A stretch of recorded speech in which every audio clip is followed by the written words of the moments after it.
We're live na po. Okay, magandang umaga sa inyo. Sige, go. Question po ito galing kay Joe Abelia de la Ama. Boss G, isa po akong OFW, nasa Qatar po ako ngayon.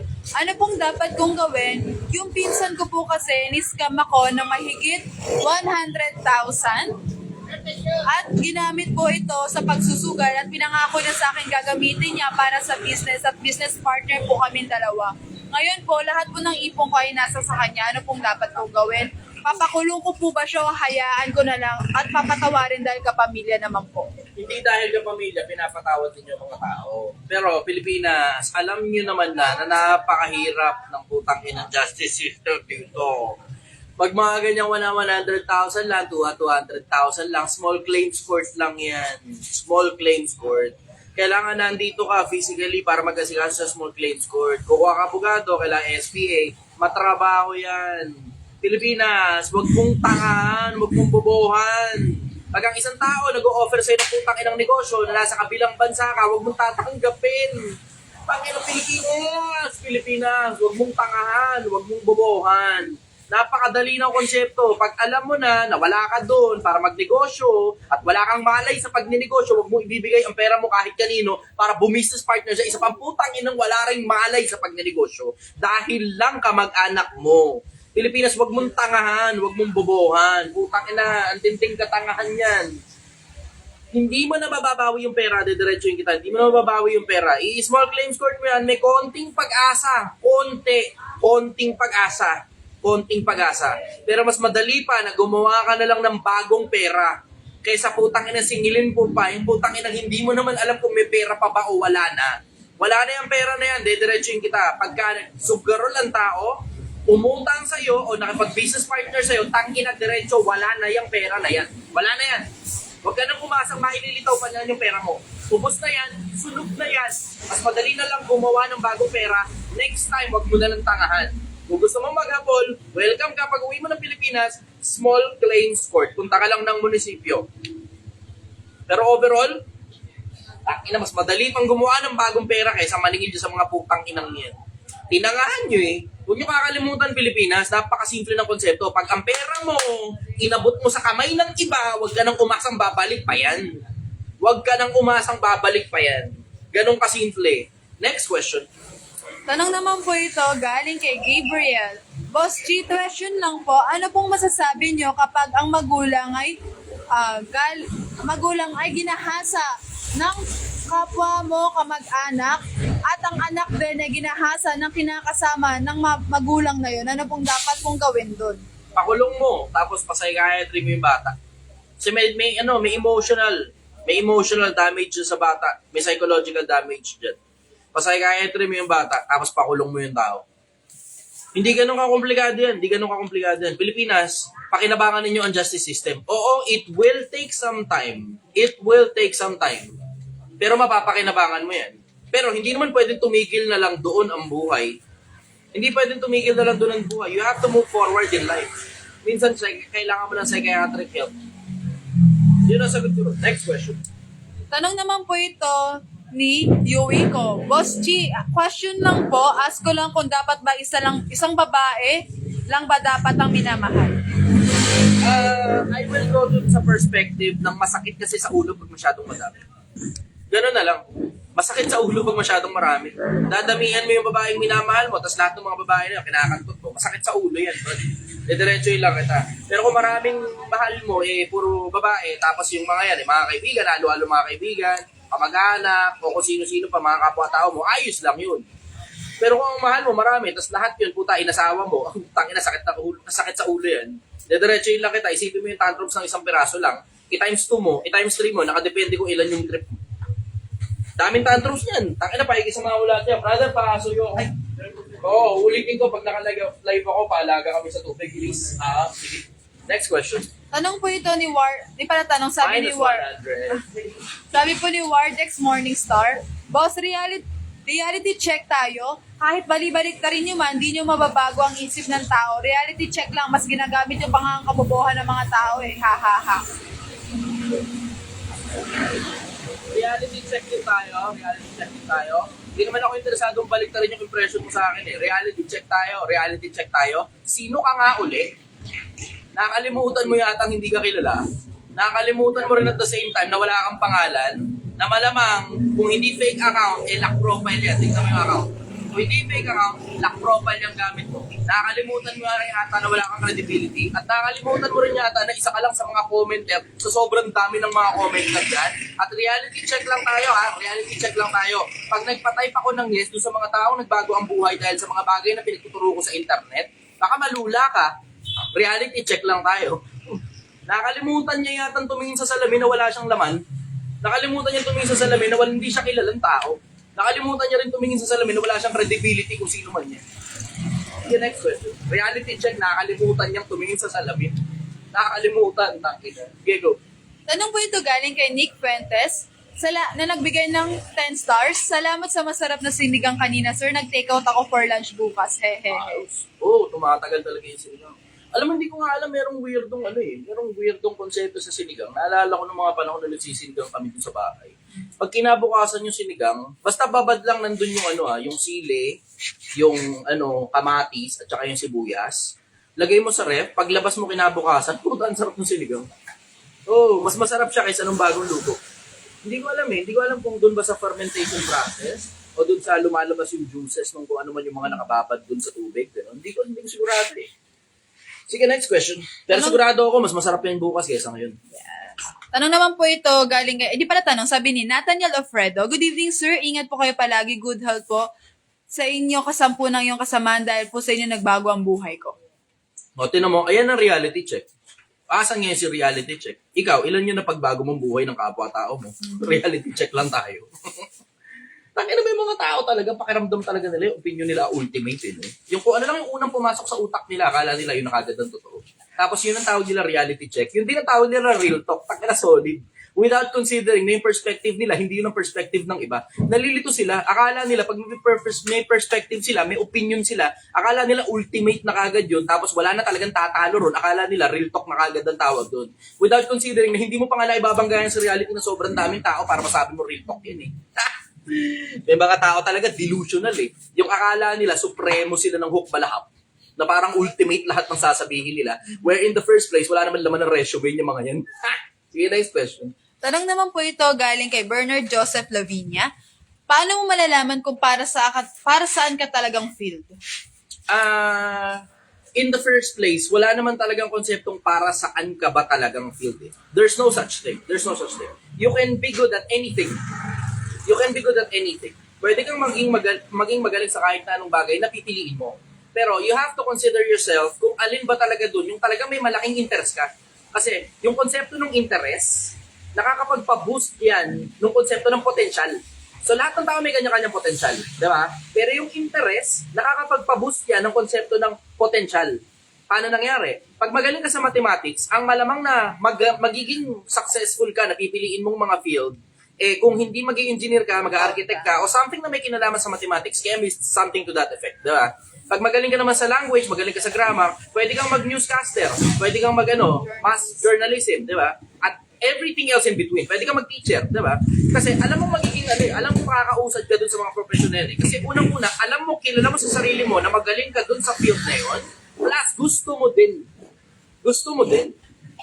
Na pwede kang maging mas magaling pa kaysa sa mga ordinaryong mga taong kapantay mo dahil lang mas gusto mo yung field na yun kaysa sa kanila.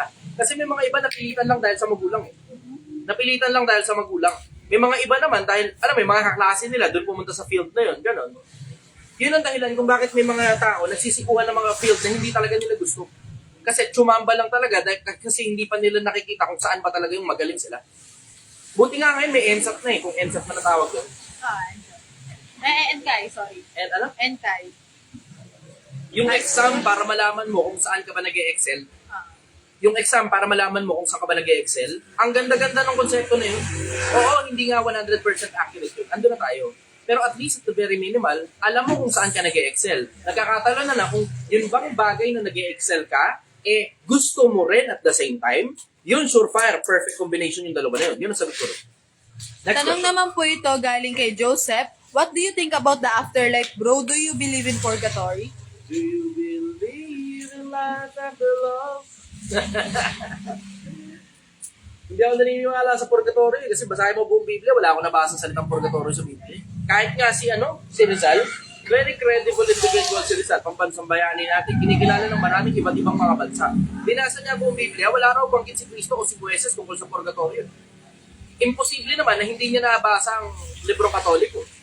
Imposible yun na para ma-conclude mo na walang ganon, walang purgatorio sa banggit si Kristo o si Moises. Imposible hindi niya nabasa yung version ng mga katoliko ng Biblia. Kasi kung hindi nyo alam, mas maraming libro na nasa loob ng Biblia ang Katoliko versus sa Biblia ang Protestante. Ang Biblia ang Protestante, somewhere around 66 books lang. Ang Biblia ang Katoliko naman, somewhere around 72 books, kung di ako nagkakamali. Pero pang iba, 88 daw, sabi nila. Pero overall, para masabi ni Rizal yun, na ibig sabihin, categorical yun. Walang banggit si Kristo o si Moises man tungkol sa purgatorio. Yun yung parang kung di ako nagkakamali, ano yun El filibusterismo yata tayo, liham ni Rizal sa kadalagaan ng malolos kung di ako nagkakamali. Alin dun sa dalawa? Yun ang sagot ko ron. Wala kasi akong nabasa. Gusto nyo, meron namang digital Bible di ba? Download ka ng digital Bible sa App Store mo, di ba? Kung sa Play Store man yan o sa iTunes yan, iTunes ba tawag doon? Nakalimutan yung sa iPhone. Yung sa iPhone, download ka ng digital Bible, tapos may search engine doon. Type mo, Purgatorio. Tama, walang lalabas. Wala Kasi ako, binasa ko rin buong Biblia, wala akong nabasa meron, yun nasa Macabeo. Na hindi naman kinikilalang libro ng mga Protestante. Pero hindi nakasulat doon. Hindi nakasulat doon, Purgatorio.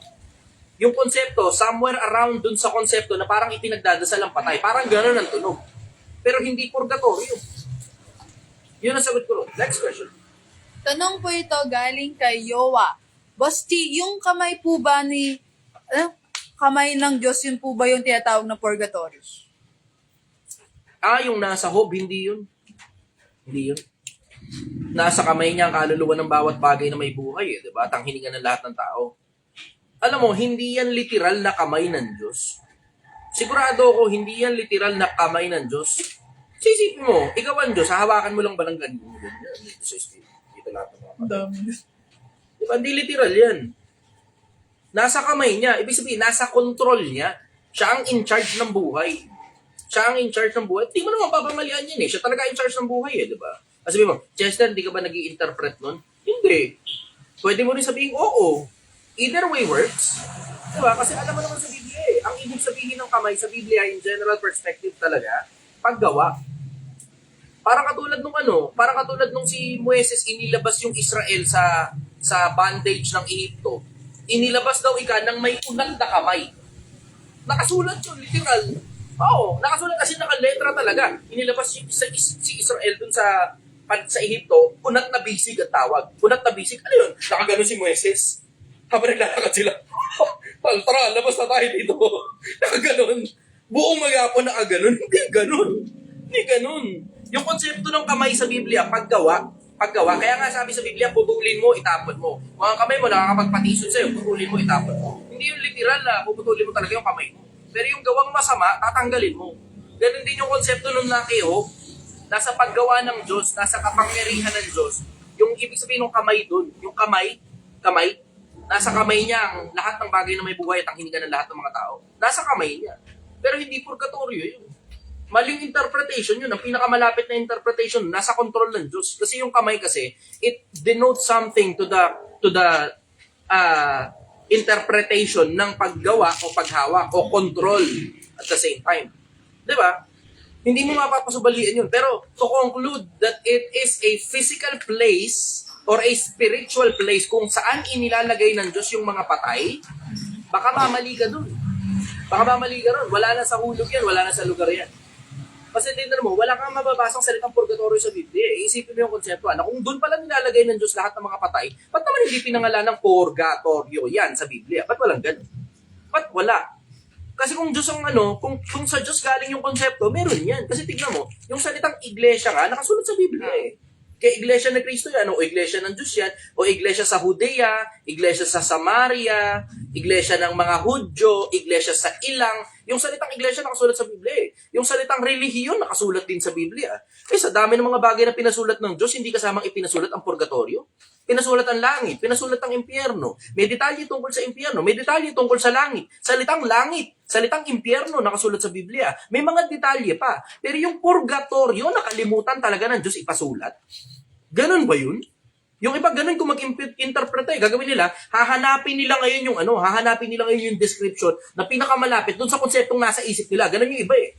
Hahanapin nila yung description sa Biblia. Hanap nila sila description. Tapos, ang gagawin nila, hihilutin nila yung description para lagyan ng pangalan na yung pangalan na yun, non-existent dun. Non-existent. Hindi nag-exist yung pangalan. Isasaksak ngayon nila yung pangalan na nasa isip nila. Papunta dun sa talata kahit wala naman talaga nakasulat na ganun. Parang si Jumil Baloria. Ganun. Naalala niyo yun, di ba? Nung tinatanong ko sa kanya, nasan dyan yung pangalang Katoliko? Hindi niya mahagilap yung pangalang Katoliko eh. Sabi, lumalaganap daw. Yun daw ikang salitang lumalaganap. Katoliko daw ika yun. Wala nga ron sa talata yun. So ano ibig sabihin? May nakikita yung ibang mga tao, hindi nakikita ng iba, parang multo. Di ba? Doon na ngayon pumapasok ngayon yung mga interpretation na masakit sa ulo kasi wala naman talaga sa talata. Eh ako hindi ako mahilig sa ganun eh. Mga interpretation na wala sa talata. Hindi talaga ako mahilig sa ganun. Sa akin, kung ano yung pinaka nagbe-make sense, may common sense ako. Ginagamitan ko ng common sense. Maingat ako sa pagkukonclude ng mga bagay na may kinalaman sa Biblia at saka sa Quran. Maingat ako sobra. Sobrang ingat ko dyan. Eh tignan mo, yun nga lang salitang ulitin ko, yung salitang purgatorio, hindi mahagilap sa Biblia, non-existent yun. Hindi mahagilap sa Biblia eh. May mababasa kang langit, may mababasa kang impyerno, may mababasa kang Sheol, libingan, at maraming iba't iba pang mga bagay tungkol sa mga bagay na tungkol sa patay. Pero, purgatorio, wala sa Biblia. Wala talaga. Sa dami ng mga bagay na ipinangalan sa mga lugar, pagkatapos mong mamatay, wala kang mahagilap kahit isang talata na nagsasabing purgatorio. Wala. Binasa ko buong Biblia, alam ko sinasabi ko. Hindi ako tanga. Binasa ko buong Biblia, alam ko sinasabi ko. Sige, next question. Tanong naman po ito galing kay Ansel Shernan Astillero. Boss G, ask ko lang, naka-attend or nakapunta ka na ba sa isang orientation ng isang networking company? At ano ang naramdaman mo experience ninyo? Salamat, Boss G, aka Jordan Peterson ng Pinas. Patay. Wala kalabitan ng ganun sa dulo. Nanliliit ako sa sarili ko eh. Jordan Peterson ng Pinas eh. Nanliliit ako sa sarili ko kapag sabi ni nung isang magagaling na abogadong kilala ko, ang sabi niya, praise undeserved is slander in disguise. Good evening. Hello. Dito. Praise undeserved is slander in disguise. Pag yung pagpuri, hindi nalalapat sa tao, panlalait yun nang hindi halata. So, nanliliit ako kapag pinupuring Jordan Peterson ng Pinas. Hindi ako. Malabo yun sa buwan ng puso. PhD yun. Doktor pa, PhD pa. Sino naman ako? Undergrad lang ako eh. Anyways, going back dun sa tanong mo. Ano nga ulit tanong? So ask ko lang po kung naka-attend or nakapunta ka na ba? Networking, napakarami na. Matagal na akong buhay. Nakita ko na yung mga nakita ko pa nga yung mga kaloob-looban. Nakilala ko pa management ng mga ibang networking. Siyempre, hindi naman lahat. Pero nakilala ko management ng networking. Ano naramdaman ko? Nung bata pa ako, pakiramdam ko talaga, yayaman ka talaga doon. Hindi ko naman makitatanggi yun nung bata pa ako. Kasi bata pa ako, I was 16 back then. 16 ako. Oo. Nung mga panahon kabataan ko, sumali ako sa isang grupong ang pangalan Legacy. Yung Legacy na yun, wala na yun. Sarado na yung kumpanya na yun. Hindi ko nga alam kung ano nangyari na dun eh. 9,800 ang membership nun. Matagal na yun. 16 years old ako nun. High school ako nun. Tapos paniwala ako. Ala ko talaga yayaman. Tapos pinaliwanag sa akin ni Uncle. Si Uncle kasi, he has enough credibility sa isip ko. Kasi, kung ang isang sistema gagana, sasabihin niya gagana yan. Pag ang isang sistema hindi gagana, sasabihin niya rin diretso, hindi gagana yan. At saka yung kung ano-ano yung mga paliwanag. So, pinaliwanag na yun sa akin ng buo ni Uncle. Panloloko ng kapwa yan. Sabi sa akin na diretso ni Uncle. Panloloko ng kapwa yan. Bakit panloloko ng kapwa? Bakit? Nangangako sila sa'yo, kasi sumama din si Uncle dun eh. Nangangako sila sa'yo na yayaman. Tapos he did the math in front of me. He did the math. So ginawa niya ngayon yung conclusion sa harap ko, hindi gagana yan. Sila, na may-ari, ito sabi niya, naalala ko, hindi ko makakalimutan yung sinabi ni Uncle, na yun din yung reverberate ko sa mga tao. Ang sabi ni Uncle na hindi ko makakalimutan, yung mga nasa ibabaw niyan, malaki posibilidad hindi networker yan. Nagre-recruit lang sila, oo. Pero yung mga nasa ibabaw niyan, nagtitinda ng produkto. Yun ang sabi niya.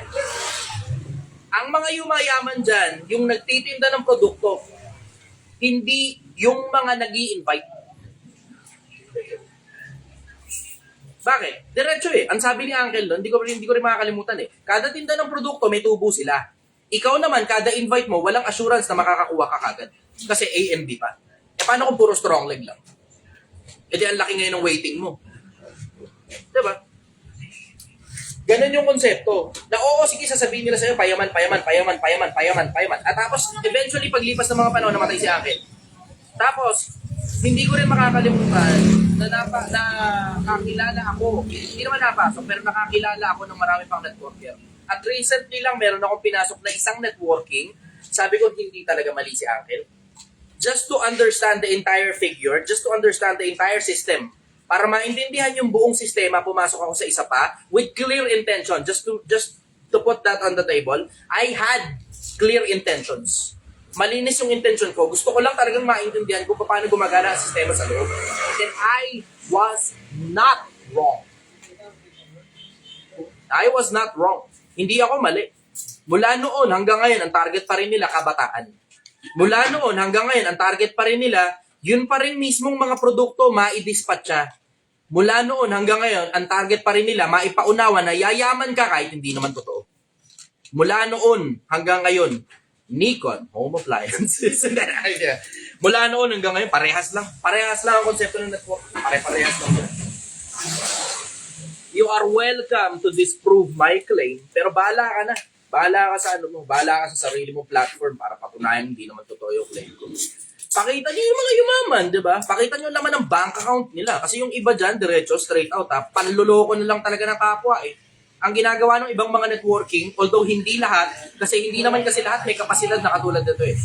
Ang ginagawa ng malalaking networking, bibihisan yung mga upline. Yung mga upline, as in nakadikit sa management yun. Mabango pangalan yan sa management. Papahiramin ng kotse, papahiramin ng mansyon, papangalan kunyari sa kanila. Sila daw kunyari ang bumili nun, tapos may mga cheque-cheque pa. Tapos may mga bundle-bundle na pera.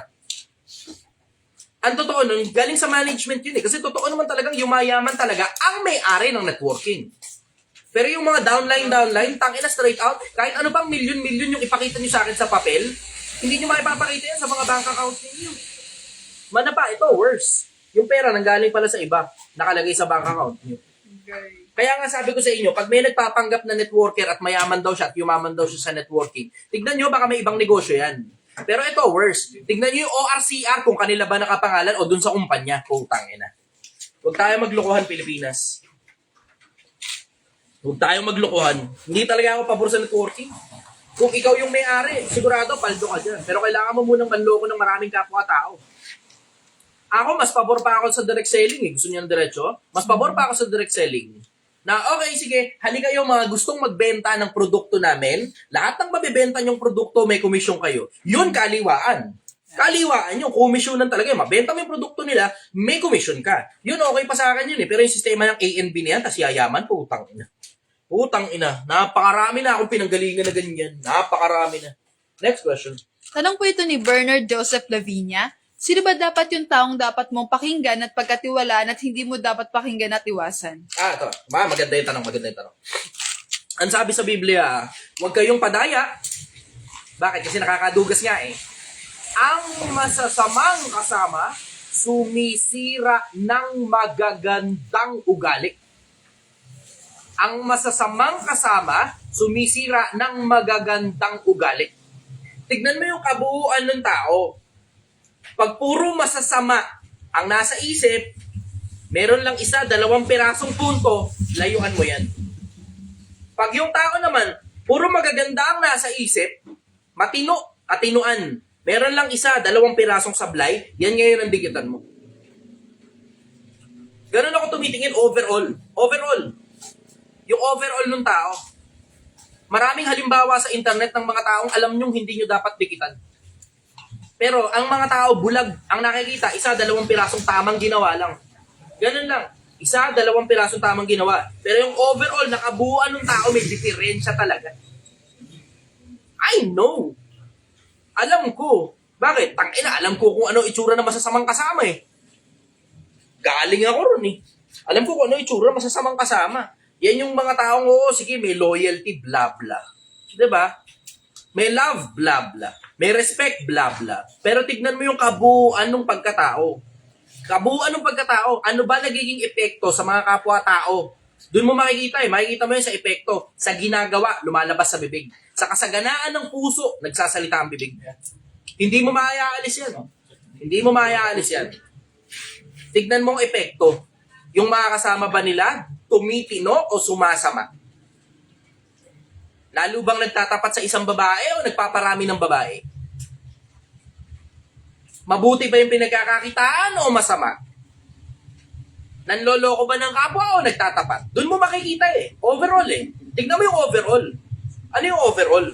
Yung kabuuan ng pagkatao ng tao at saka yung epekto niya sa iba pang mga taong sumusunod sa kanya. Yun ang sagot ko ron. Next question. Tanong naman po ito ni Ron Random. Hi Ma'am Gail, hi Sir Chi. Asking opinion for this. Do you believe in simulation after realities, deja vu, and elemental glitches? Sarap nito Ang dami pag-usapan. masyado. Thank you for noticing. Isa lang sasagutin ko. Yung simulation, hindi ako para kumontra. Pero hindi rin ako para sumang-ayon. Pero, ang MIT mismo ang may sabi. Massachusetts Institute of Technology yata yun, MIT. Yung pinagkukuhanan ng mga astronaut ng NASA, ng mga engineers din nila at the same time. At ang marami pang mga institusyon na may kinalaman sa mathematics. Kasi talagang magagaling talaga sila. Magagaling sa mathematics. Ang MIT ang nagsasabi, there's that 50% chance na ang buhay natin in general, itong reality na nakikita natin is just a simulation. Tangina sa akin, that's staggering. Kasi yung 2% chance nga lang, masyado nang malaki. Yung 50% pa kaya? Isipin mo, lahat ng namamatay, di na bumabalik. Oo, sige, sabihin mo, hindi, merong namatay, muling nabuhay. Hindi, buhay pa yun. Akala mo lang patay na kasi wala ka naririnig na heartbeat. Without considering na yung mga kuryente sa utak nila, meron pa. Habang may kuryente pa sa utak, buhay pa yan. Kahit wala ng heartbeat. Paano ko nasabi? Hindi nyo na nakikita na may mga transplant ng puso?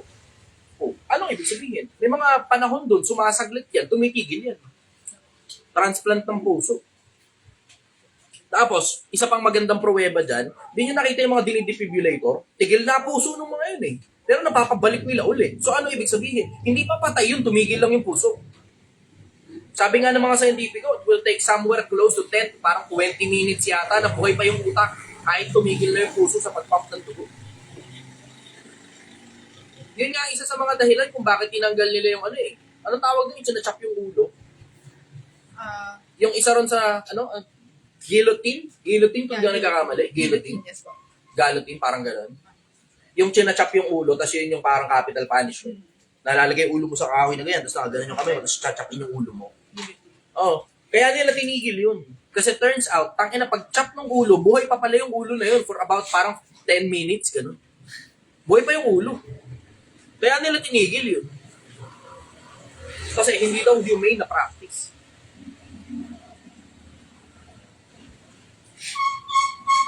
Ngayon, yung 50% chance para sa akin, masyadong malaki yun. Sobrang laki nun para sa akin. So, ano ibig sabihin? Merong possibility na baka pag namatay ka, doon talaga yung totoong gigising ka na sa reality. Yun yung mga bagay na talagang na sobrang sarap pag-usapan ng alas 3 ng madaling araw, no, habang nag-iinom. Oh. Kasi di ba na masyadong mahilig mag-inom. So, pero ayun yung mga bagay na masarap talagang pagkwentuhan sa reality. Masarap pagkwentuhan yan eh. Pero may 50% chance yan, sabi ng MIT. Hindi ko maitatanggi yun. Kasi may mga ganong pakiramdaman eh.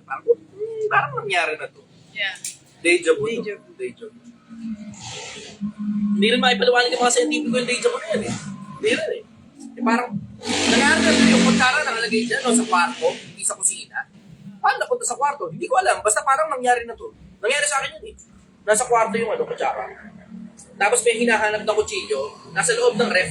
Tapos alam kong nasa loob ng ref kahit first time ko palang pumunta rin sa bahay. Weird, go. Nangyari na sa akin yun, yung deja vu. Nangyari din naman sa sa lahat ng tao yun. Imposible nga ako lang. Nangyayari sa lahat ng tao yan. Repeatable yan, pero hanggang ngayon, di pa rin makipaliwanag ng mga scientific yan. Kaya nga sabi ko nga, merong sobrang daming mga bagay na hindi natin kaya paliwanag sa sarili lang natin, sa buhay natin. Ang dami nating mga bagay na hindi kayang ipaliwanag ng mga scientific. Tangina, isipin mo, yung pinaka-rare na cancer, na nakakalkula pa nila kung ilan yung percentage nun sa sobrang daming milyon-milyong tao. Pero yung mga deja vu na yan, di maipaliwanag yun eh. At marami pang iba pang mga bagay na hindi kayang ipaliwanag ng siyensya. Ang dami, sobra. Sobrang daming mga bagay na hindi kaya ipaliwanag ng siyensya. Yun nga lang, isipin mo lang, hanggang ngayon, hindi pa rin natin makita yung dulo ng universe. Utang ina. Utang ina, diba? Hindi pa rin natin makita dulo ng universe. Hindi pa rin natin alam kung anong itsura o kung anong konsepto ba. Yung, alam mo yung physical form, hindi natin alam kung anong physical form nung ang tawag God particle. Hanggang ngayon nga, ito, tama. Isa sa mga pinakamalalaking thing of a wonder ko. Ang araw, kasi tumitingin din ako sa taas eh. Kapag may mga pagkakataong nakakalimutan ako. Tulad nito, wala akong makita ngayon kasi cloudy day. Kanina nga may fog. May fog pala. Kapal pa rin ng fog hanggang ngayon. Malamig dito ngayon, medyo. Pero medyo mainit din at the same time. Medyo mainit. Pero may fog. Diba? Minsan may mga pagkakataon, pag napapalingon ako sa taas, ako rin nagwa-wonder eh. So isipin mo, isang bilog ng araw, di ba? Tapos lahat ng mga planeta nasisiikot dito sa araw. Maiintindihan mo na may gravity. Diba? Kasi naiintindihan natin yung konsepto ng gravity dito. Pero tignan mo, yung gravity dito, hindi parehas ng gravity paglabas mo ng mundo. Hindi parehas. Sabi mo, paano mo, Chester, nasabi na hindi parehas ang gravity? Bakit? Kasi ganito eh. Dito, pag tumalon ka, bababa ka uli. Yun, gravity. Pero, anong paliwanag mo para itong celestial body na ang tawag ay araw, na may gravity, hindi niya hinihigop papasok sa kanya yung mga planeta? Tangina, walang maipaliwanag ang siyensya dyan. Hanggang ngayon, hinahanap ko pa rin kung ano paliwanag ng siyensya. Wala talaga akong makitang matinong paliwanag ng siyensya dyan. Basta merong araw, umiikot. Ang nagpapanatiling umiikot, hindi naman gravity eh. Gravity ba nagpapanatiling umiikot? Hindi. Oo, yung gravity, sapat yun para higupin yung mga planeta na yan. Pero ang nagpapaikot, ang tawag nila, gravity at yung counter force. Ang tawag nila doon, dark energy. Na hindi rin nila alam kung saan galing. Mga scientific, hindi alam kung saan galing ang dark energy na yan. Paano nangyari na planeta, araw, di ba? Tapos umiikot ang mga planeta dito, na dapat i-spiral yan, papasok sa araw. Kasi yun ang normal na nakikita mo rito eh, di ba? Nakikita mo na pag halimbawa, gumawa ka ng butas tapos may tubig dito sa ibabaw, nakikita mo nag-spiral sila, papasok doon. Nakikita mo yun, papasok.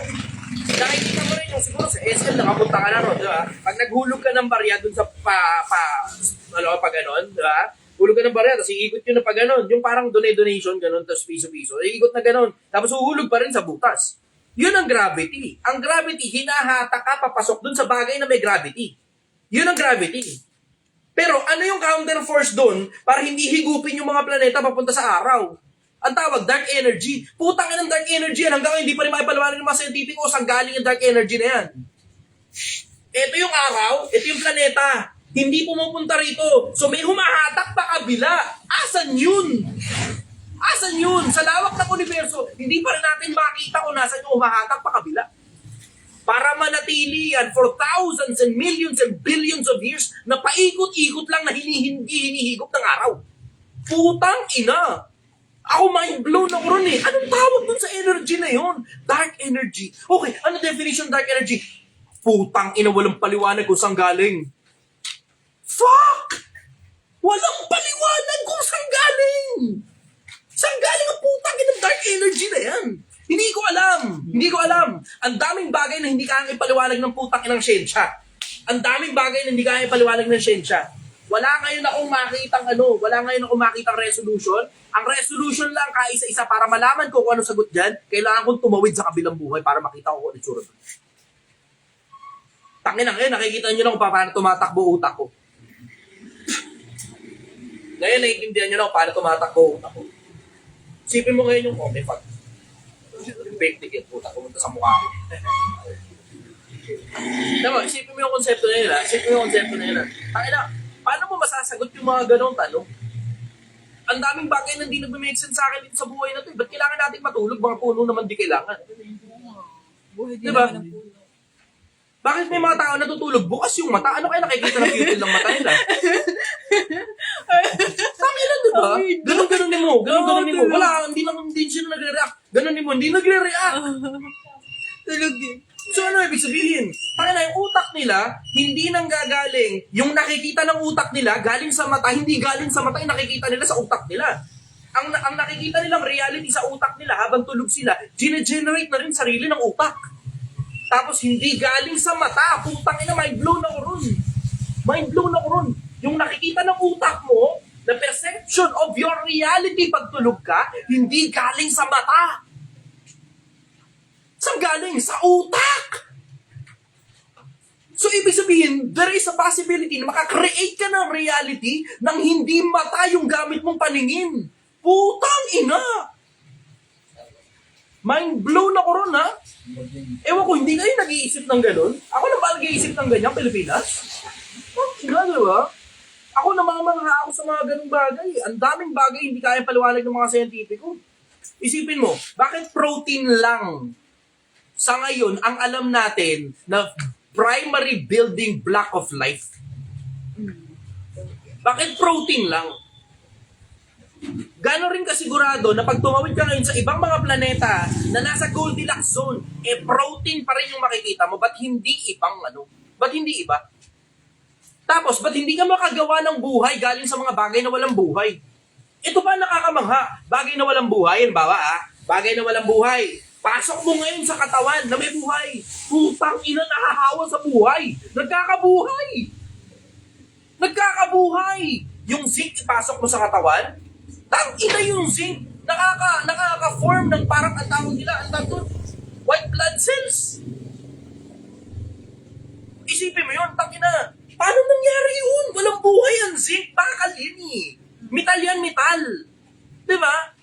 Iron. Ganun din. Nakaka-form ng red blood cells. Putang ina! So meron pa, kaya palang i-convert na buhay yung lifeless, pero kailangan mo munang siyang idikit sa may buhay para mahawa siya ng buhay. Putang ina! Pero hindi natin kayang gumawa ng buhay galing sa bakal. Pero yung bakal, kaya mong isama as component of life. Putang ina! Paano nangyari yun? Walang nag-iisip ng ganyan sa inyo, Pilipinas? Wala? Ako lang talaga yung kaisa-isang may diferensya ang utak para makaisip niyan. Yung totoo. Ako lang talaga, tangina. Sa dami ng influencer mo, Pilipinas, walang nag-disclose sa'yo ng ganyan. Putang ina! Diba? So, ang daming mga bagay na hindi talaga nagme-make sense sa akin dito sa buhay na to. Sobrang daming bagay, I am mind blown and I can think of hundreds upon hundreds of so many things that doesn't make sense to me. Yung Big Bang Theory, sumabog. A large quantity of nothing decided to pack tight together and then explode into hydrogen and helium. Okay, sige. Tapos, ang ikot ngayon ng atom. Diba? Umiikot ngayon ng atom. So ngayon, kung totoong nag-Big Bang, may mga bagay na umiikot, ayos, good, ang tawag matter. Bakit wala pa rin tayong makita na counter yung ikot? Ang tawag antimatter. Putang ina, hindi nagme-make sense sa akin, ba't wala tayong makitang antimatter? Dapat may mga galaxing gawa rin sa antimatter. At may mga tao rin sa ibang mga planeta na gawa sa antimatter. Wala pa rin, putang ina, wala. Wala tayong makita. At kailangan pa nating gumawa ng antimatter sa loob ng mga laboratoryong maingat na maingat dahil pag ang antimatter nadikit sa matter, sumasabog. Wala tayong makitang explosion ng matter at saka antimatter na nagtanggaan sa universe. Wala. Putang ina, hindi nagme-make sense sa akin yun. Hindi nagme-make sense sa akin na lahat ng ikot, pare-parehas lang lahat ng ikot. Kasi pag kumabila yung ikot, putang ina sumasabog, tas wala tayong makitang katulad ng kabilang pag-ikot. Isang ikot lang ang meron tayo, matter. Kung clockwise man yun o counterclockwise, hindi ako sigurado, hindi ko pinagtsagaan. Pero putang ina, isa lang ang ikot ng lahat. Hindi nagme-make sense sa akin yun. Yung Fibonacci, hindi nagme-make sense sa akin. Yung pi, hindi nagme-make sense sa akin. At ang daming mga bagay na hindi talaga nagme-make sense sa akin. Kung Walang matalinong nag-formulate ng mga bagay na yan. Tang-ina yung mathematics behind. Putang ina, mind blown ako. Yung DNA, hindi mo pwedeng sabihin na tang-ina, hindi, tsumamba lang yung putang inang DNA na yan. Hindi mo pwedeng sabihin yan. Very precise ang DNA. Very precise. Na pag may nabago doon, may magbabago sa itsura ng tao. Tang-ina, hindi nagme-make sense sa akin yun na nagpo-produce ng paulit-ulit, at pare-parehas na DNA yung katawan ng isang tao na trilyon-trilyong dami ng DNA sa katawan. Tang-ina, hindi nagme-make sense sa akin yun. Bakit hindi naiiba yung DNA? Mula pagkapanganak mo hanggang mamatay ka, di naiiba. Yun at yun lang din ang formulation. Tang-ina, that doesn't make sense to me. Dapat yan, tsamba, dapat pa iba-iba ang labas ng DNA. Tsamba Big Bang Theory, di ba? Dapat pa iba-iba ang labas niyan. Bakit pare-parehas ang labas ng DNA? Di ba? All throughout, mula ang pinanganak ka hanggang mamatay ka, all throughout, yun at yun lang din ang fingerprint mo, hindi na iiba. Kahit matapyas yung daliri mo, basta magpo-produce ka ulit ng panibagong fingerprint, yun pa rin yung lalabas. Tangina! Fuck! Putang ina, hindi talaga nag-make sense sa akin. Ang daming bagay na hindi nag-make sense sa akin. Pero alam mo, overall, hindi ako maka-escape dun sa paniniwalang may nag-formulate yan. Hindi talaga ako maka-escape dun. Kung sino man yun, hindi ko alam. Bahala na lang kayong maghanap. Kasi ang pinagbabasihan ko lang, mga lumang libro Di ba? Mga lumang libro yung pinagbabasihan ko. Sabi dun sa mga lumang libro, may gumawa daw. Ang tawag nung iba, ang tawag nung iba, YHWH. Bahala ka na, hanapin mo na lang kung sino siya. Bahala ka, hanapin mo kung sino siya. Pero, tangina, hindi ako makaalis dun sa hindi ako makaalis dun sa konsepto na merong nag-formulate kasi ang dami masyadong pattern na hindi nag-make sense sa akin na paulit-ulit kong nakikita. Paulit-ulit kong nakikita. Secrets of the Universe.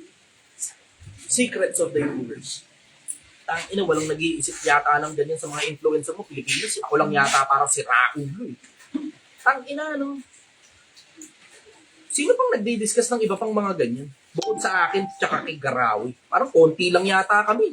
Gagarampot lang kami nag-iisip ng ganyan, Pilipinas. Gagarampot lang kami. A-picture daw po sila. Ay, sige. Dito daw. Kung paulan pa kayo, dito na sana kayo dumaan. Teka lang, obligasyon lang to. Anyways, sige. Yun muna ang sagot ko ron sa isang pirasong tanong. Ganda to tanong na yun. Ayan. Sabi ni Sean D, di siya question, pero sabi niya, alam mo, ewan ko kung anong ginagawa mo, parang may gravity of something talaga yung words mo. Biro mo, 4 years smoker ako, pero yung nag-challenge ka, tinamaan ako. Dinahandahan ko simula noon, and now, confident na ako to say, I don't need it. Wala na akong eagerness yung takam na nararamdaman. Ewan ko, pero salamat pa rin.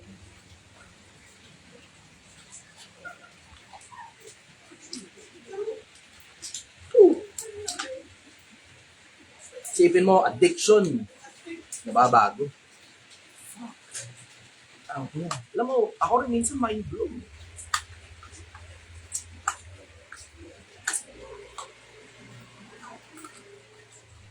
Alam mo, naiintindihan ko. Ingat kayo, dahan-dahan sa biyahe. Minsan, the more you know, the more you understand you don't know anything. The more you know, the more you understand that you don't know anything. Kasi isipin mo, tangina sino ako, isang undergraduate, tindero na sila. Tapos, puta, years of addiction sa Yossi. May mga nagme-message sa akin, hindi na daw sila nag-Yossi. Ilang araw na ako dito naninigarilyo? Pang 29 naman. 20? 9. 29? 24. 24 days? Ako lang naman yun That's just me. Ako yun sa sarili ko. Pero may mga tao sumasabay dun sa pagbabagong buhay. Pero minsan ako rin dumbfounded. Minsan naisip ko, sino ba ako? Hindi naman ako importante tao. Out of school yun, pero na sinigang sa kanto. Para makatulong dun sa konsepto na tanggalin yung addiction. Fuck. Tangina, kahit nga mga doktor nahihirapan dyan. Kahit doktor nahihirapan dyan. Mismong tao. nahihirapan dyan. Pero para makatulong ako dun sa ganung konsepto, sa ganung tawag nila addiction. Kahapon may pumunta rito. Mapera. Dating sugar roll. Mula raw nung nakinig sa akin, hindi na daw siya nagsusugar. Stone ko yung asawa niya. Galing pa sila sa malayo, sa norte. Pumunta rito, pinilit yung asawang babae. Kahit tinatamad yung asawang babae. Nagmotor lang sila. Trip-trip lang. Pumunta rito.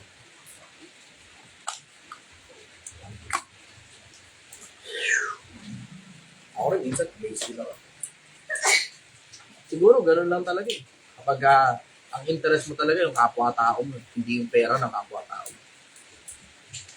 Ganun lang talaga. Kapag ang interest mo yung kapwa-tao mo, hindi yung pera. Ano yun eh? Yan yung kapangyarihan ng pag-ibig. Pag-ibig sa kapwa-tao yun. Okay, next question. Sabi po ito ni Bon Jovi. Bon Jovi. Boss, yung pala meaning ng gravity, kakala ko po yung ang babaeng umaabuso mo kasi gravity.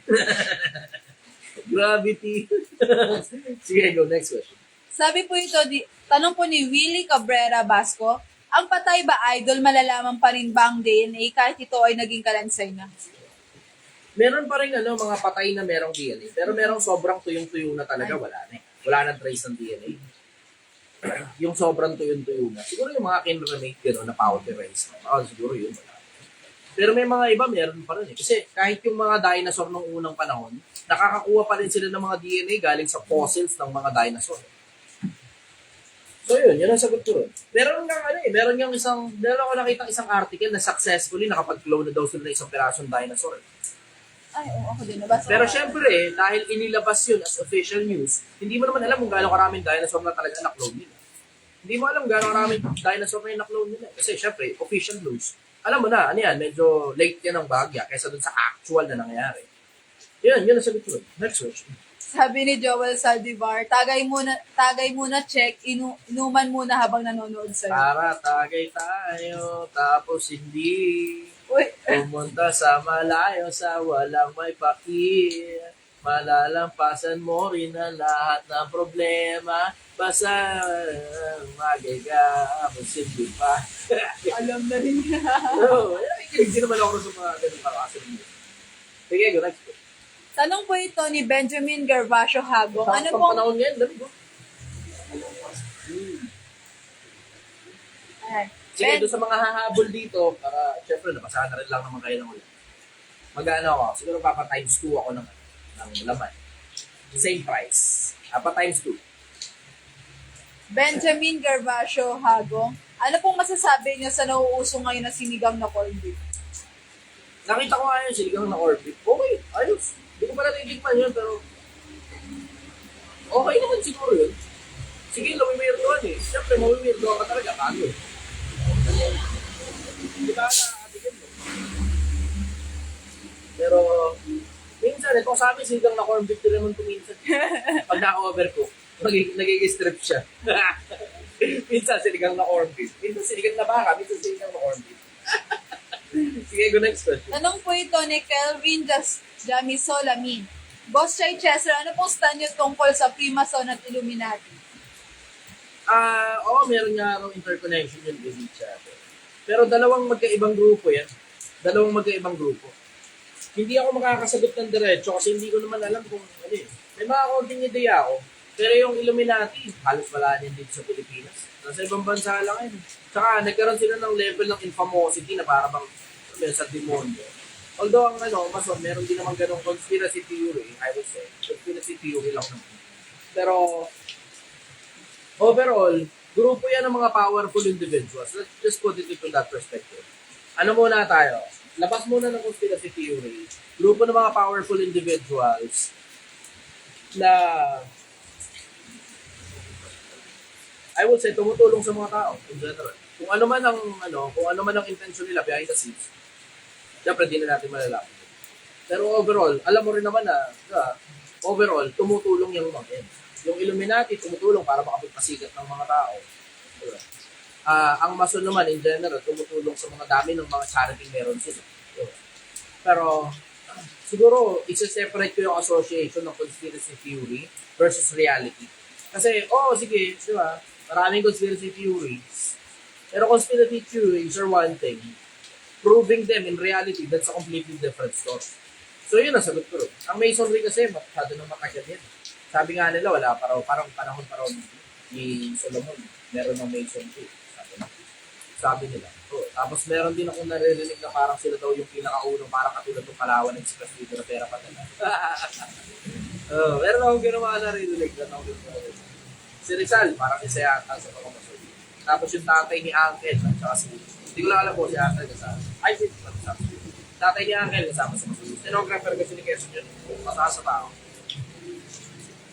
Ako maraming kakataon na iniimbitahan. Siyempre, hindi naman official invite yun. Isang piraso lang ng mga miyembro ng Masonry. Pero hanggang ngayon, hindi ko pa rin kasi maungkat kung ano ba talaga may Masonry. Yung konsepto na religious organization ba sila o hindi. Kasi, hindi ko rin maintindihan eh. Dalawang bagay yung dalawang panig yung naririnig ko eh. Yung panig ng nasa loob at saka panig ng nasa labas. Diba? Yung mga nasa labas, ang sinasabi, religious organization. Silang nasa loob, hindi naman. Ang sabi ng siyempre mga kaibigan ko, basta naniniwala ka sa Diyos, di ka pwede ateista. Sabi ko, maganda ang konsepto. Pero, ang problema ko, meron sa loob nila, parang worshipful master. So, anong tawag doon? Kasamba-samba sa Tagalog. Hindi naman ako sumasamba sa tao eh. So, hindi ko tuloy maintindihan. Kapasok pa ako doon. Hindi ako sumasamba sa tao. Sige, go, next go. Tanong naman po ito galing kay Ricardo Moadre Dingson. Nagsimula po ba talaga tayo sa taon ng 0001?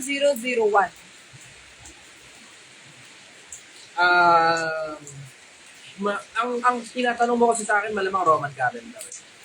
So, oo, merong possibility na nagsimula tayo sa 001. 00, yun. Yung panahon ni Cristo, kailan man siya pinanganak. Kasi 33 AD siya namatay. Pero merong discrepancy dyan. Hindi ko lang alam kung pinagtsagaan yung tignan. Pero may discrepancy dyan. Somewhere around 1 to 2 years discrepancy. May discrepancy dyan. Pero 1 to 2 years na discrepancy yan. Kung meron pa talaga exacto yan, zero na yan tinutulog. Ang possibility na accurate, yung yung Hebrew calendar. Pero possibility na accurate yun. Kasi eksaktong araw yun kung kailan sila lumabas sa sa Egypto. Eksaktong araw kung kailan lumabas sa Egypto. So yun ang sagot ko ron. Next question. Tanong naman po ito galing kay Eric's Juby Victory. Solid supporter mo ako, boss. Tanong ko lang po, boss, paano mo malalaman kung masaya at kontento na tayo sa buhay natin?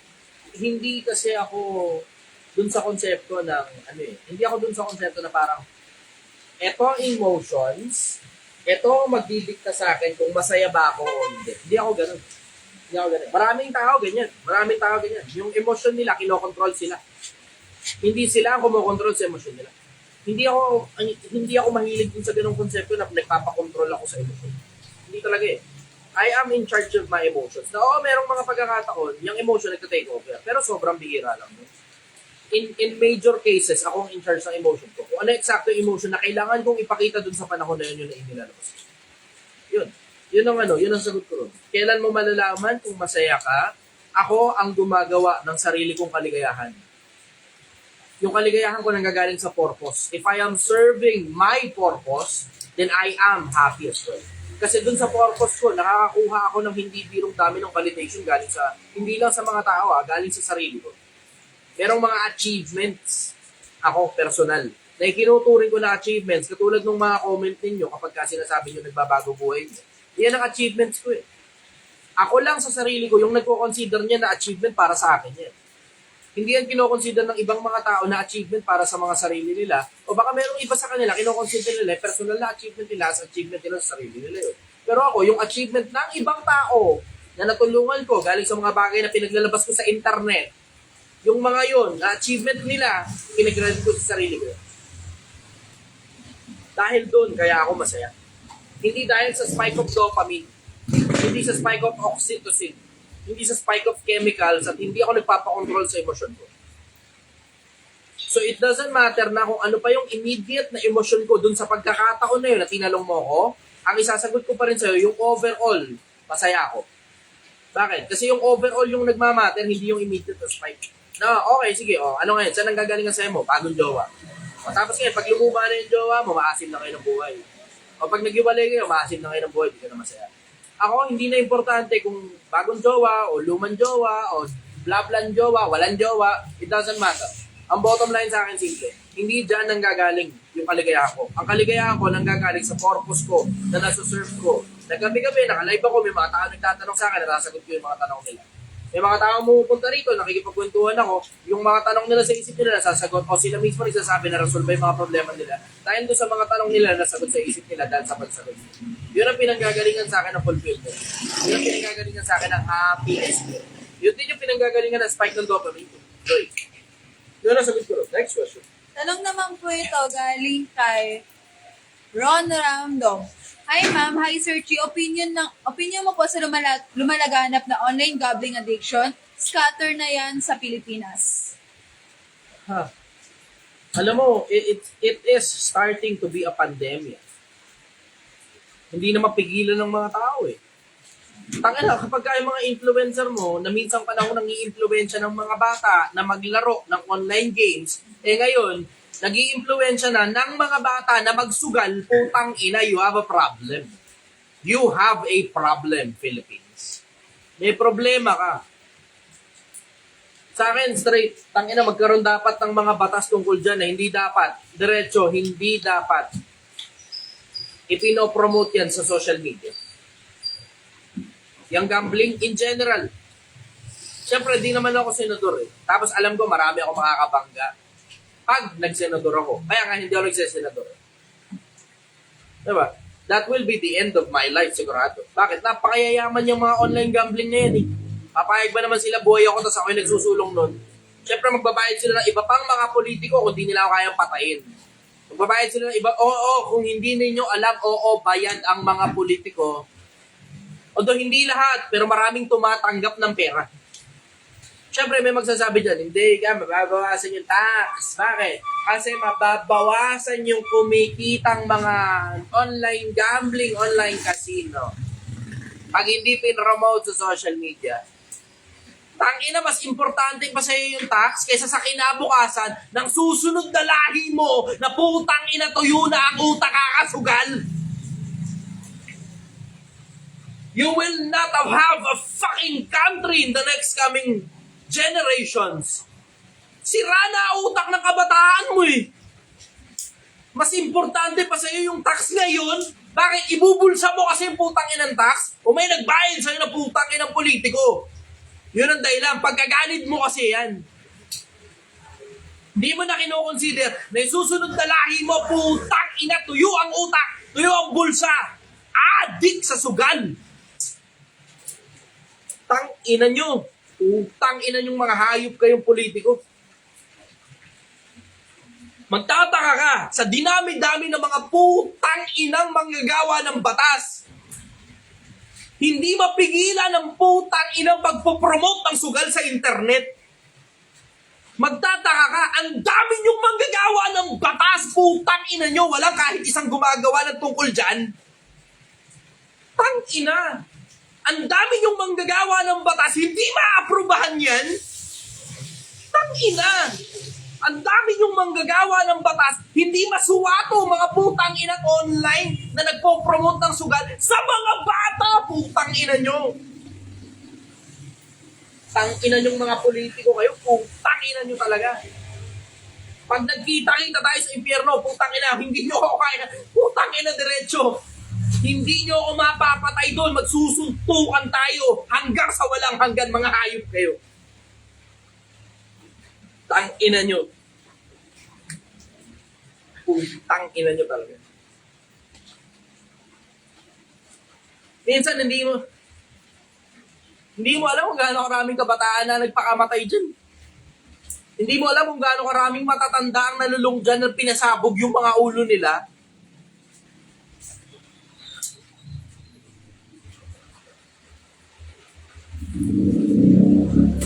Minsan mapapailing ka na lang eh. Ano ba nangyayari dito sa putang inang bansa na to? Minsan mapapatanong ka na lang, may pag-asa pa ba to?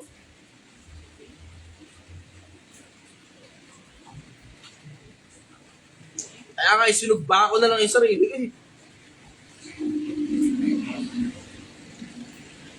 Wala nagtuturo eh. Wala kang marinig na katinuan galing sa mga influencer mo eh.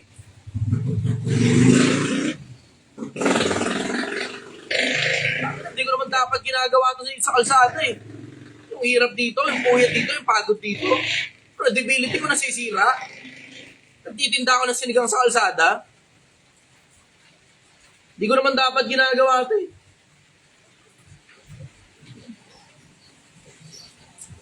Kaso wala kang marinig na katinuan eh. Tangin na lahat ng influencer mo, puro pera habol sa'yo eh. Lahat ng putang inang influencer mo, puro pera ang habol sa'yo. Lahat sila.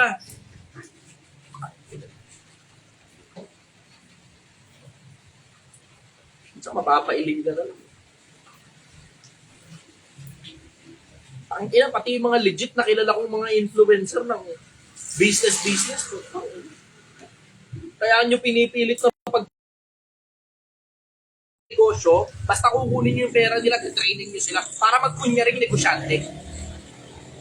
Yun naman lang kung ating kung yung mga tao ba pang negosyo o hindi. Nakakapanlumo. Ultimo yung mga nagpapanggap na, ultimo yung mga totoong negosyante sa internet. Ultimo yung mga totoong negosyante sa internet. Lahat pagpapanggapin kang negosyante para lang makuha yung pera mo. Training ka ko nun nila, bla bla, para maging negosyante. Tangina, hindi mo man tinitignan kung uubra ba sa personality ng tao yung pagiging negosyante.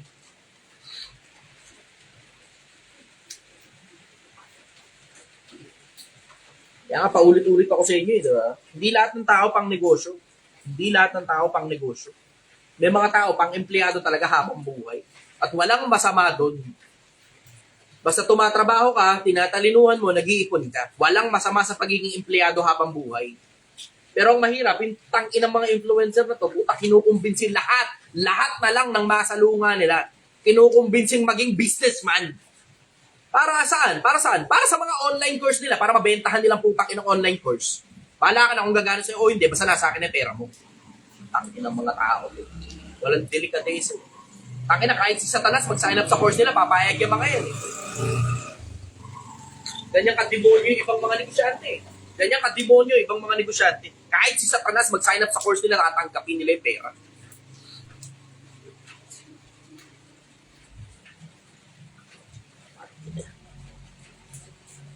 Yung problema pa natin sa putang inang online na sugal.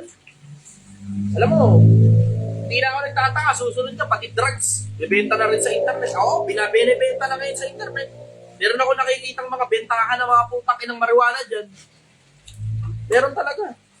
Bibili ka sa kanila, PPM mo sila, makakabili ka.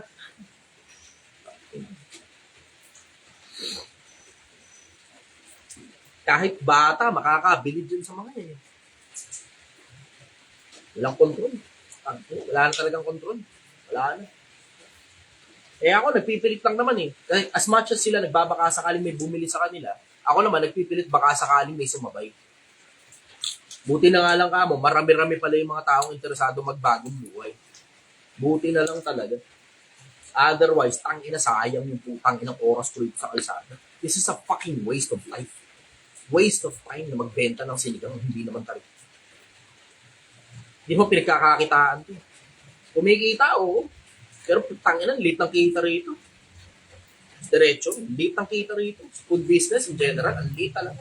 Ang pinakamalaking kita, yan, mga putang inang first course na ganyan. I-shoot mo lang na isang beses, i-upload mo lang, bla bla. Puro papasok na ngayon lahat ng pera. Puro tubo na yun. Tatantarin mo lang sarili mo ng tubo. Ma-market mo lang, post mo lang, sponsor mo lang. Gas ka 15 mil, 20 mil sa boosting. Tangina, pabalik sa'yo niyan, ng 100, 200, 300 libo. 15 mil lang na boosting. Tangina, nakita ko yan eh. Ang gandang negosyo niyan. Yung putang inang online course na yan, ang ganda-gandang negosyo niyan.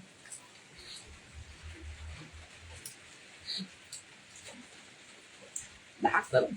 Lahat na lang online course. Lahat online course. Online course. Online course. Online course. Butang ina.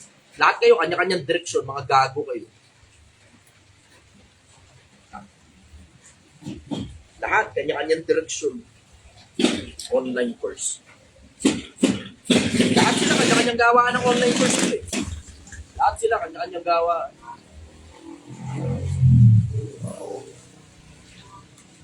Alam mo, ito rin na nagtataka ako sa mga tao eh. Takina, minsan alam siya naman ang panduloko ng kapwa eh. Bakit? Marketing pa lang eh. Gusto mo bang matutong mag-business nang wala kang ginagawa? Ang gamit mo lang ay internet? Putang ina dun pa lang. Puta, alam mo ng panluloko ng kapwa eh. Ang masakit pa nun, ito nasasaktan talaga ako. Ang sakit ng puso ko rito. Ang nakita kong gumagawa nun, legit. Ang sakit talaga ng puso ko. Tangina. Legit, ang nakita kong gumagawa. No? As in, tangina. Makikita mo pa siya sa kahit saan. Tapos siya isa sa mga tinitingalang mentor ng marami. Legit, ang sakit sa puso. Hindi networking yung negosyo ng tao na yun. The longest time, pinaniwalaan ko siya. Kasi nakikita ko, sasabihin, mag-business, tapos walang ginagawa, internet lang. Wala namang business na walang ginagawa eh. Ano bang gago nyo naman kung tangina nyo? Walang business na walang ginagawa. Walang ganun. Tangina nyo. Ang luloko na ng kapwa yung marketing nyo eh. Walang business na walang ginagawa, mga ulul. Tangina, kayo pa naman yung mga legit na negosyante tinitingala ako, mga hayop din pala kayo. Tangina nyo. Marketing nyo, putang ina, panluloko ng kapwa. Gago. Nakakainis. Nakakainis. Minsan nalulumo ako. Putang ina, pati yung mga legit na kinikilala mo, piwali din pala. Magaling lang talaga magsalita. Magaling lang din pala magsalita. Masyado na rin sila kasi matagal at maingat sila kumilos. Mapapahilig ka na lang kami. Alam mo, tama ang sabi ko.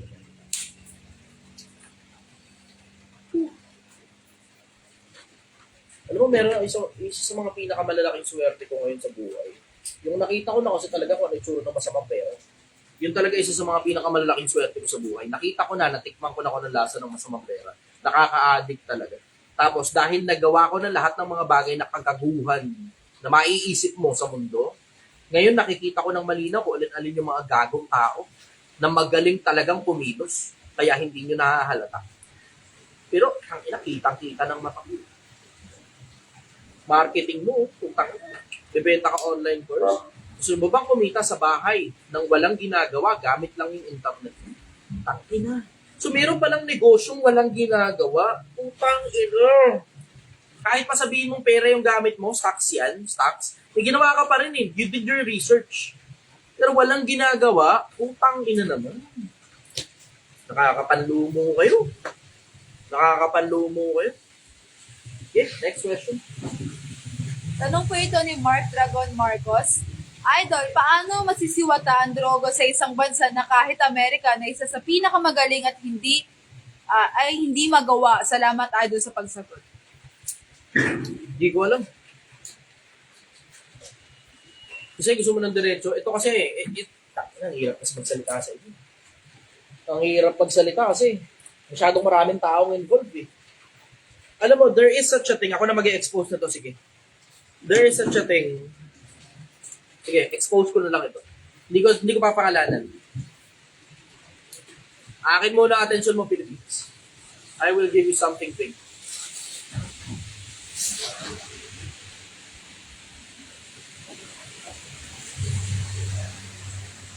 Like yes.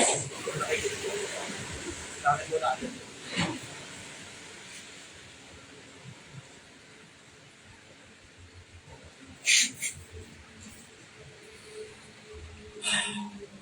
Ayan, meron na nabiyos.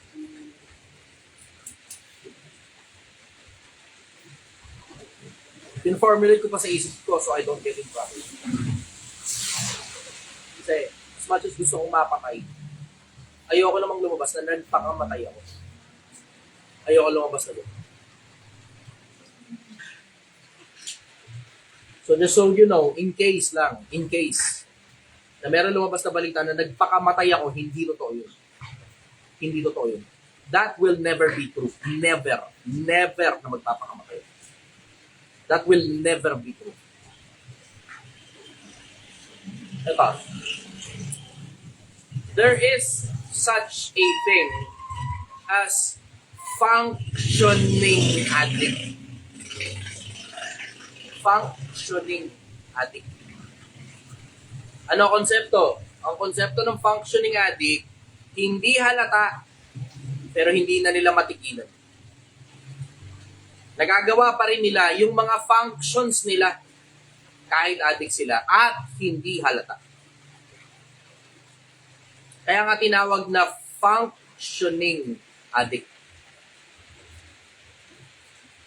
At maraming politiko ang ganyan. Marami rin sa showbiz at marami rin influencer. At kilala ko sila.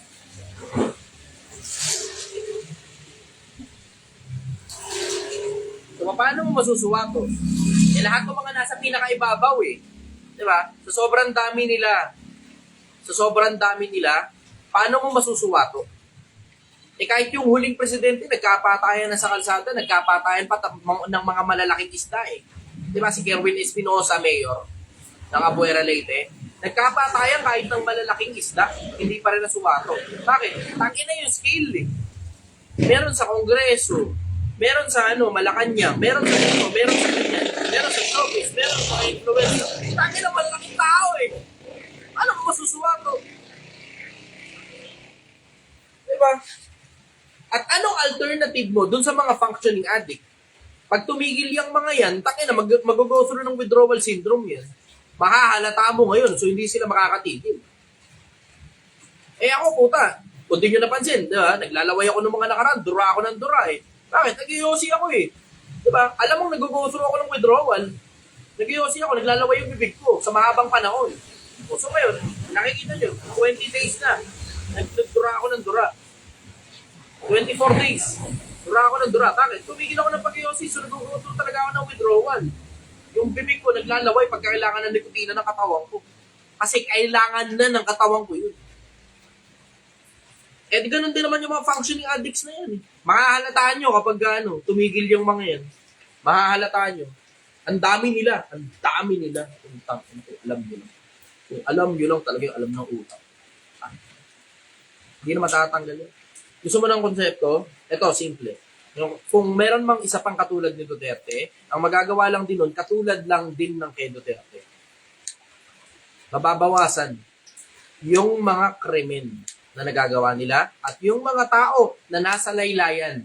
Pero yung mga nasa ibabaw, tangina, magdarating ang paghukom, hindi mo kayang tanggalin lahat yun. Hindi mo kayang tanggalin lahat. Kaliban na lang, merong isang presidente who has enough political will para ipapatay kahit yung mga kasama niya na gumagamit. Kasi lalabanan na siya nun. Automatic yun, hindi mo inaalaw ang droga eh. So lahat kayo ng gumagamit ng droga, lalabanan ka. Diba? Ganun na mangyayari doon. Papatikilin mo, i-expose mo. Taka na, syempre, papatunayan yan. Yung mga pinagsasabi mo, hindi totoo. Diba? O, tapos ngayon, ano ngayon ang ebidensya mo laban doon sa tao na yun? Na kahit tangin na, nakita mo pang gumagamit sa harap mo, pag wala kang video, paano mo patutunayan? Diba? Statements lang ng mga nag-supply sa kanila. Yung statement ba ng nag-supply sa kanila, magiging enough sa korte? Malibang patunayan mo na meron talagang putang inang picture na hawak niya talaga yung droga, nagkaganunan talaga sila. Ito pa problema, paano mo ngayon patutunayan sa korte yun na kahit hawak pa ng tao yung droga, pwede naman sabihin tawas yun. Malabo na yan. Ang magagawa lang yan, wala. Titigil sandali, aantayin bumaba yung bagong presidente na galit sa droga. Tapos babalik uli sila pagkatapos nun, baka mas malala pa. Kasi pwede na uli, free for all na naman. Diba? Yan ang sagot ko. Next question. At may nagtanong dito galing kay Ryan Lumangya. Ano po bang nauna? Ehipto, India? Kasi sabi po sa Google, India po ang nauna. Pero sabi sa Bible, Ehipto. Hindi ko alam kung nasa Biblia ang ang India. Kasi nandun doon. Hindi ako sigurado kung nasa Bible ang India. Pero you have to consider, nasasabihin talaga ng mga, nasasabihin talaga ng sa Biblia na ang Ehipto ang nauna. Bakit? Andun sila eh. Ang problema kasi, magkalayo yung dalawang lugar na yan. Hindi naman yan magkalapit eh. India at saka Ehipto. So you have to understand that they are writing in the perspective na meron sila. Yung perspektibo na meron sila. Ang India kasi sobrang tanda na yan eh. Pati ang China, matanda na rin. Sa panahon natin ngayon, syempre mas reliable source na ang Biblia tungkol sa edad ng mga bansa. Kasi yung mga tao na nagsulat ng Biblia, you have to consider na napakalayo yung mga tao na yan sa India. Na baka nababalitaan nila yung tungkol sa India. Pero syempre, obviously, hindi katulad ng widely spread information na katulad ng meron tayo ngayon. So yun ang sagot ko. Hindi naman kasi talaan ng patandaan ng edad ang Biblia. Ang Biblia, it's some form of history. Some form of history. Pero you have to consider na hindi yan talaan ng patandaan ng mga bansa. So, kailangan mo pa rin ilagay sa scrutiny yung konsepto na yung mga bansa, possibly hindi sobrang accurate ng mga bagay-bagay na nakasulat yan tungkol sa ibang mga bansa. Kasi sinusulat nila tungkol sa mga sarili nila. Yun. Kailangan mo rin ilagay yun dun. Ilagay mo rin yung common sense na gano'n. Kasi pag hindi mo nilagay yung common sense na gano'n, bawa, tulad nun, si Jonas kinain ng malaking isda. Diba? Na mayroong possibility na baka yung malaking isda na yun, possible extinct na ngayon. Pero sigurado ka rin, 100%, na kung totoo man yun, hindi yun carnivorous. Bakit? Kasi kung carnivorous yun, matutunaw si Jonas sa tiyan. Hindi Ang nandun sa loob ng tiyan ng isda, kailangan mong ilagay yung common sense na hindi carnivorous yung isda. Bakit? Kasi ang nakalagay dun sa loob ng tiyan ng isda, may mga parang seaweed. Meron yun, nakasulat yun. May mga weeds. Kung ano mang klase yun, mga halamang dagat siguro yun, hindi natin sigurado. Diba? Pero kailangan mong i-include yun dun na ang nasa loob ng tiyan ng isda, dahon. Hindi karne. You have to put that into perspective. Yung ganun common sense. Ilalagay mo lang sa kailangan mo ilagay sa isip mo yun. Yun. Yung common sense, kailangan mo isama sa isip mo. Pagka nagpapasa ka. Pero at the same time, kailangan mong ilagay kasi yung kabuuan ng perspektibo at the same time. Hindi lang yung common sense sa sarili mo lang yung nasa isip mo. Yun ang sagot ko. Next question. Tanong naman po ito ni Mark Talangan. Bossing, sana mapansin mo ako. Papapiliin kita dun sa Kahit saan, pwede rito, pwede dyan. Bahala ka na, ito pwede rito. Papapiliin kita doon ka sa komportable pero maliit ang sahod pero may peace of mind ka o yung mag-struggle ka sa bagong pakikisama pero makakamit mo ang goal mo. Sa trabaho po ito, boss, lilipat kasi ako ng bagong employer. Nasa Poland po ako. Multiple factors to consider. Hindi yan basta ganun lang na ito o ito. Hindi. Kailangan mong ungkatin na meron kang dalawang option in front of you. Pero you have to do a cost and benefit analysis. Cost and benefit, tawagin nila. Diba? So, cost and benefit analysis mo. Yung magamit ng ito, mahihirapan ka dyan sa pagde-decide kung ako pagde-decision mo dyan. Kasi multiple factors, hindi ko alam kung sino kayo. Ang ibig ko sabihin doon sa hindi ko alam kung sino ka, hindi ko alam kung ano mga priorities mo, hindi ko alam kung ilang taong ka na, kasi kailangan mo rin ilagay sa perspektibo yan kung matanda ka na ba eh. Diba? Para kailangan mo rin kasing magkaroon ng level of practicality na kapag medyo bata-bata ka pa, pwede kang mag-high risk. Diba? High risk, high reward. Pero pag medyo matanda ka na, kailangan mo i-consider yung sanity mo na may kinalaman sa happiness mo at the same time. Kasi pag hindi ka masaya sa trabaho mo, yung sanity mo maapektuhan, baka masira ulo mo ron. O baka, alam mo yun, yung konsepto na baka hindi ka maging functioning, hindi maging full potential yung function mo kasi yung sanity mo i-uppress. Diba? So, multiple factors yan eh. Hindi ko maiisa-isa sa'yo unless, eto lang, tulungan kita. So, ulitin mo yung tanong. Sige. Multiple factors natin, cost and benefit analysis. Pero hindi ito magiging accurate kasi hindi ko alam kung ilang taon ka na. Hindi ko rin alam kung ano yung mga bagay na sobrang importante para sa'yo. Kung sobrang importante ba sa'yo ng peace of mind o sobrang importante sa'yo ng sobrang dami ng pera na hindi na masyadong sobrang importante ng peace of mind pang samantala. Kasi pag tumatanda ka, mas importante na ngayon isang panig kesa sa kabila. Sige, go. Papipiliin kita doon sa komportable ka pero maliit ang sahod na may peace of mind o yung mag-struggle ka sa bagong pakikisama pero makakamit mo ang goal mo? Okay. Una, ano yung goal mo? Magkano yung hinahabol mo? Diba? Kasi it's as if para bang ang dating, dun sa unang option na ibinibigay mo, tatagal ka. Ngayon, ito naman ang tanong ko, bakit kasi tumatagal ka dito?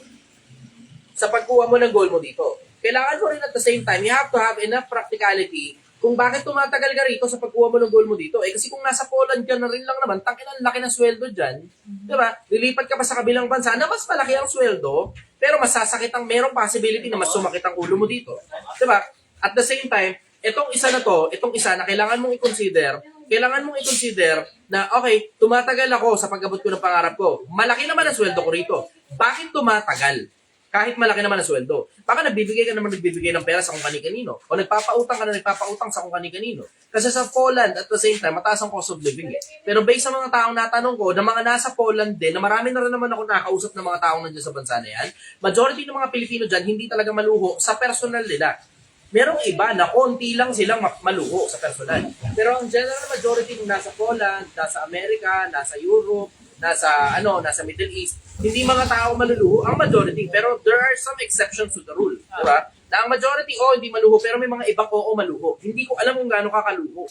Kailangan ko ngayong malaman kung gaano kakaluho dyan at ano-ano yung mga luho mo na baka pwede namang tanggalin. Pero hindi mo rin kasi 100% pwedeng tanggalin ang luho eh. Bakit? Kasi it will come at the cost of your sanity as well.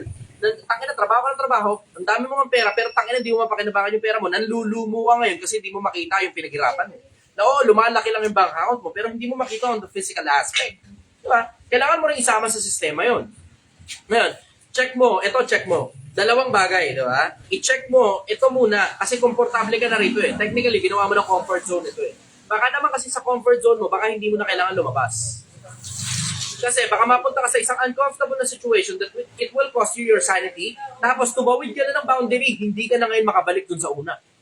Na you could have been happier, that you could have been making so much money, na nandito ka sa panig na to, na komportable ka na, babawasan mo lang yung luho mo, versus tinawid mo ngayon yung kabila na mas maraming ang pera. Pero dahil sa sobrang taas ng stress level, mas kailangan mo ngayong gumastos para tanggalin yung stress, para I will say, para magluho, kasi ang pagluluho nakakatanggal din ng stress yun eh.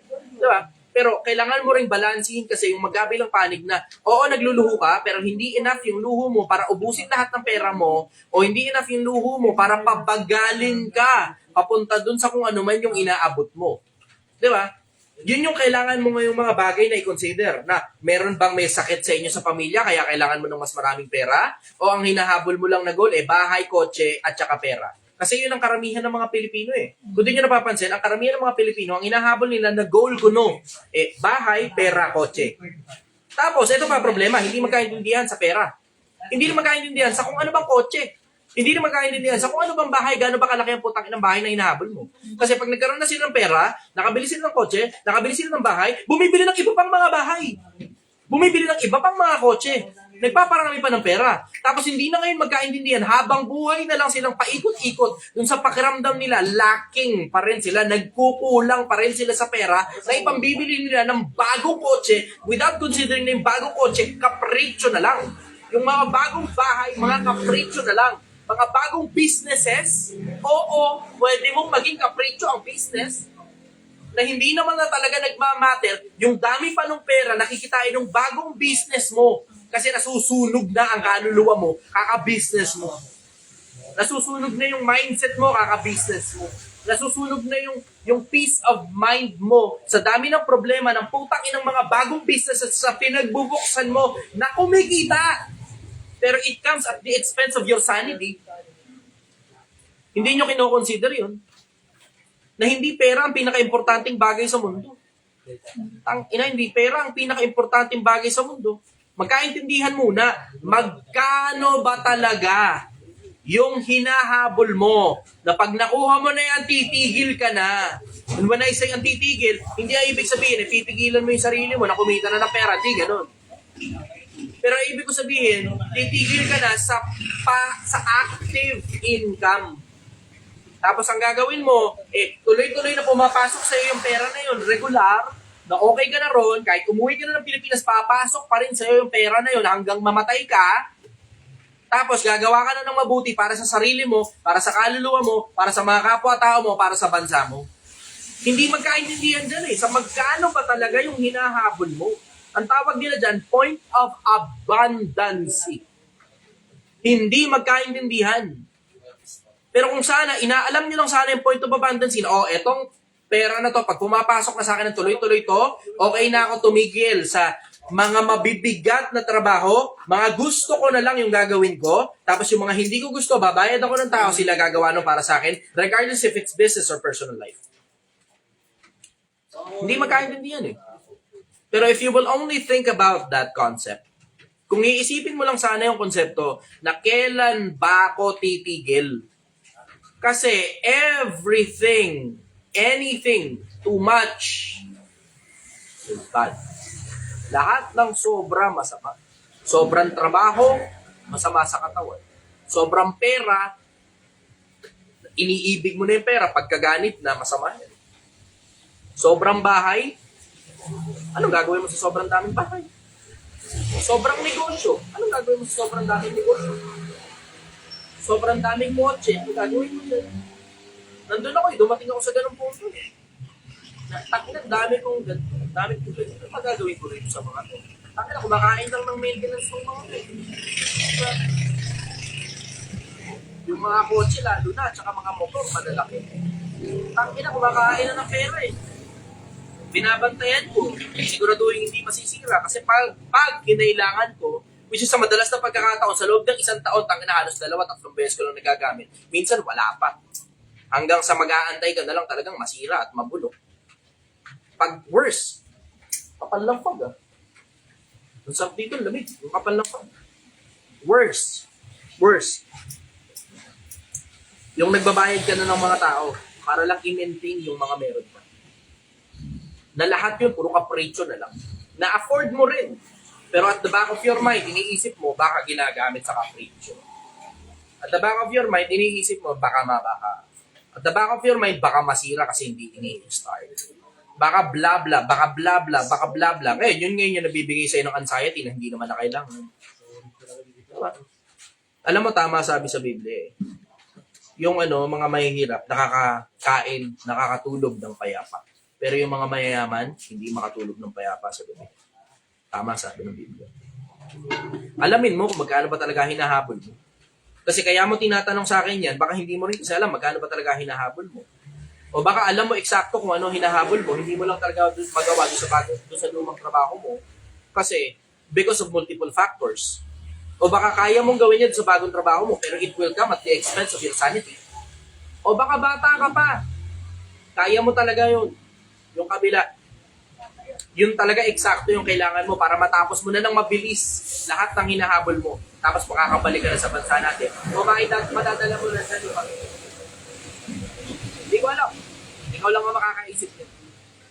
Ngayon, yun ngayon ang gamitin mong guide. Cost and benefit analysis. Ilagay mo to dito sa isang panig ng papel. Ilagay mo yung kabila sa kabilang panig ng papel. Tapos, benefit, cost. Positive o negative. Positive o negative. Lahat yun, isa-isahin mo rito. Ganun din yung kabila, lahat yun, isa-isahin mo. Doon ka lang makakapag-desisyon. Base sa kung ano yung nag-make sense sa'yo. Kasi hindi kita kilala bilang tao. Yun ang sagot ko.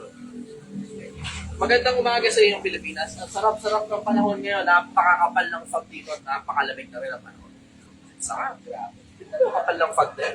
Alas dito makita yung 7-Eleven. Tutok mo nga sa 7-Eleven. Kita pa ba? Ilaw na lang, sir. Kapal ng fog din. Sobra. Ang sarap-sarap ng panahon dito. Ito yung pinakamasarap na panahon para kumain ng sinigang. Magandang umaga sa Pilipinas. Mahal naman.